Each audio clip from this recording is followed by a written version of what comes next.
It's an auction company, right? And you have brought with you a real, honest-to-goodness vampire killing kit. What is how did this thing come about? What is this? Well,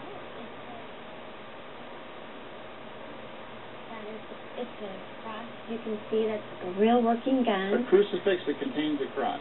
These were really sold when? Back in the mid-1800s? Yeah, in the late 1800s, we believe. To people traveling to Eastern Europe out of fear that they might encounter a vampire? Mm-hmm. And people bought them. Oh, yeah, there was a big scare in Europe. And so now this looks like a crucifix. Mm-hmm. It's okay to handle and so forth. Sure. Ivory on the outside, but this is actually a working gun? Yes, it's a working gun. You would pull this back, and a cap would go in here, and of course you would put the gunpowder and a real silver bullet for the vampire. What a paradox, a cross with a gun in it. Does it come with silver bullets? Yes, the real silver bullets are here. Or silver balls, anyway. We just lost one. We'll get that for you later.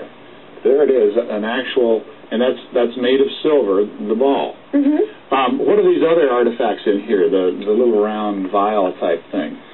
Well, this is where you put the gunpowder, and it's like, it has a pre-measuring device, and this is the wooden stake. Oh, but that's a stake? For driving through the heart? Yeah. After you've used the silver bullet?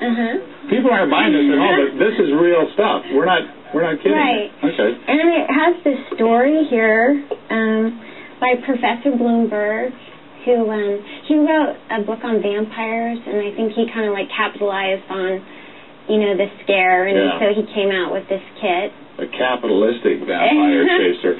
What is this? Is this the serum that I've heard about? Yeah, that was. But nobody really knew if the serum in here was to kill the vampire or to take if you'd been bitten in the neck. Is that correct? I believe so. Unbelievable. Now, your company, Thane & Company, is going to auction this off along with a number of other artifacts. When?